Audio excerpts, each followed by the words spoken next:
Hello and welcome to this week we are going to be talking about sources and how to locate sources and how you're going to use them in your research project that you're working on. So there's going to be multiple activities that are going to be focused in on that. A lot of times students are feeling uncomfortable with research and finding sources and how to cite them and using APA. So this is a good way to practice. Because that's really the only way that you're going to do better at it is doing lots of practice. And then also knowing where to find information that you need, where to find an APA guide. Writers always have to go back and look at the guide. That's why there is a guide. There's so many things in there. It's impossible to memorize. But as a responsible college student, you want to know at least where to find that so you can figure out how to best complete research and how to use APA citation for your papers because you'll use it in this course and then as you move forward. So let's look what we have to do. So of course you spend the first part of your week going over the lecture, looking at the articulate that's in there, and there's lots of good information in there. And I often tell students the lecture is usually not like a one-time stop that you breeze through that. You may have to keep going back and look at that and say, well, what did that one thing say? What was that? Sometimes people also feel comfortable printing this out so they can take notes directly on it, or maybe you have a way to take electronic notes. But generally, since this is a higher level class, this is a 202, it's a higher level class. So the expectation is that you are spending the time to really look at that information, and it's, to figure out a way to take the notes so you can complete the exercises and do well on the quiz. All right. So this is stuff that you want to learn. This is stuff that you're going to want to take into your other classes, and because these are how to write and research really for anything. All right, so this week's lecture has multi-steps to it. You have some questions to answer. Why is source evaluation so important? If you were here with us for English 102, we talked a lot about that, and that is reviewed again in the lecture. Why is the inclusion of sources important in academic setting? Again, that's in the lecture. And how will source evaluation and sources help you write your professional project, your plan that you're working on. And so you're going to use these strategies this week to identify a source that will help you with that project, the career project. Okay, so maybe some of you have already found that source, and that's awesome. If not, you need to do that this week. And all of the steps that we do each week are leading you further and further into that project, so you don't have I have the night before to write an entire project. Complete each step as we do it each week, and it won't feel like you're doing an entire project the night before. Don't do that. We have it planned out for you. All right, so once you read that, so summarize what you learned from that, okay? So, and within that summary, you're going to want to cite the source with appropriate APA formatting. So you might be saying, I don't know APA formatting. That's okay. So what you're going to do is you're going to go over here to Student Resources. I already have it pulled up, I believe. Yes, I do. So these two sections here, how do I create references and in-text citation? Here's the style guide. There's one that Bryant and Stratton have put together. There's a template. So all of these links all talk about APA. Down in here, there's an APA tutorial slide. You'll want to watch that. So this week is the time that you're really focusing in on that. So you have that. When you find a resource that you want, you can go ahead and make that citation at the time. Keep track of it in your notes, either if you're using Word or OneNote or something like that to keep track of your resources, your research. Okay, I will also have a link to what I really like to use. I think it's very helpful. I want you to definitely go through these, but then I will also have another link to the Purdue OWL, OWL, like the bird, but it's online writing lab, because they really break it down and keep it pretty simple. And it's just a source that I really like to use, and you might like it as well. But check these out and be familiar with those. All right, so back to our week activities. So that's just for the discussion. So you have a direct quotation activity. So you're going to compose on a Word document a 200-word journal. It really should say journal entry. So just picture it's kind of a journal entry. So the first thing you're going to do is locate a popular or scholarly source. Okay, I'm going to encourage you to do a scholarly source. You're here to learn, to be to learn about your career and to find information and to be a college student. So college students research scholarly sources. Okay, so you're saying, I don't know how to do that. You're going to figure that out. So let me see if I have this next link up here.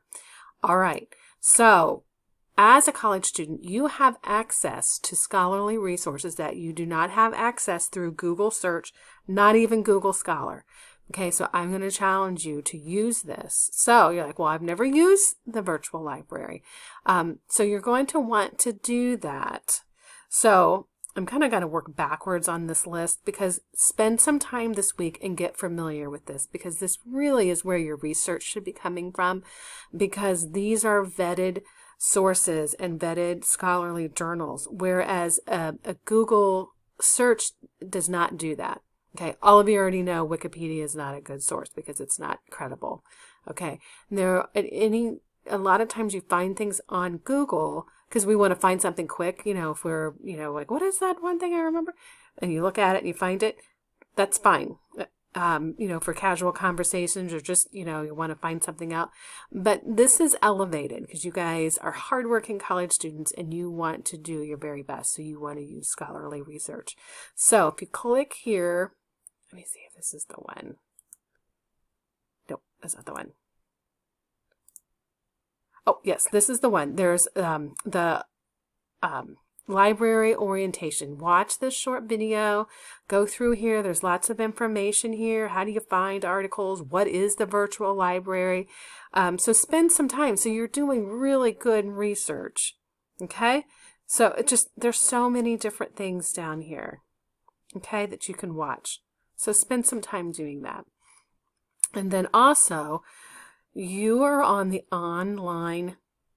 This has different things because some of these places that are located throughout the country, they would have a physical library. We can go and actually physically look at something.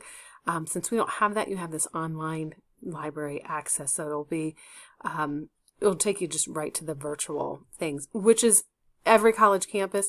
It's you can also do some of this at a local library. But what happens with any of these is, of course, libraries have, basic books to go and hold and look at and leaf through. But so much of the scholarly stuff is moved online because it's so much easier to get it on there instead of waiting for it to be bound and published and all of those things. So virtual library is, every college campus is going to have that to go through. You can take a moment to feel sorry for me because when I was an undergraduate student, I had to go through a card catalog, with the little cards. Okay, so that's my joke for the day.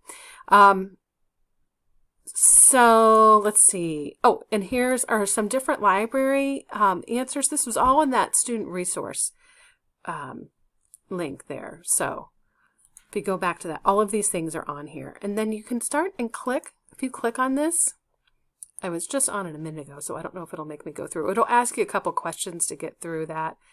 But I've already done it. So it's your basic login that you use for Bryant Stratton. So, but here you can start your research and you can start looking right here. All right.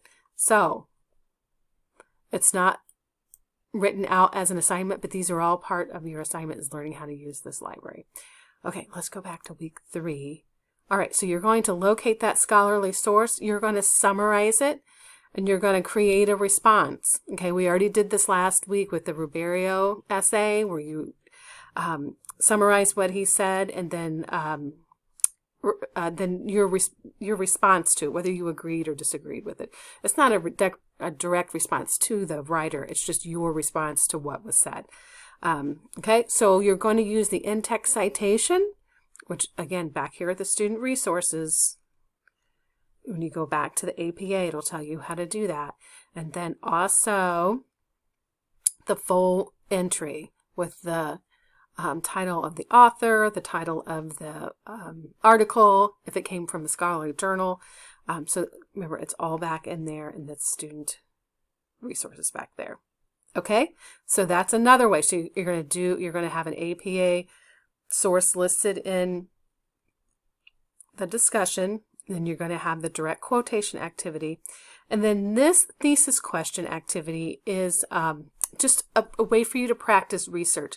Last week in the discussion board, you guys were asked to put your research questions in. And I asked some pointed questions to most of you saying, well, what does that look like for you? And what are some specific things that you can look for? And this is what I was trying to get you to prepare to start thinking about, because how you search for something is really going to determine what you have for what you get for your results, your search results. Okay. So you are going to, and I just remembered I wanted to pull something up, and I wonder if I can pull that up. Okay, so you are going to pick one of these topics: concealed carry, childhood obesity, or same-sex marriage, and then you are going to create a strategy to do that. How are you going to research that? I'm trying to pull up a picture, which is why I'm distracted over here, because I want to show it to you.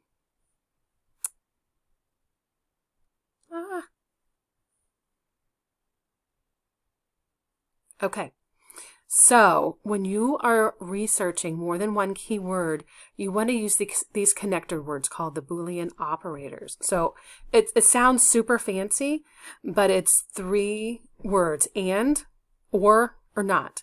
So if you go through here, when you use the word and all of your keywords included in that, you decrease the number.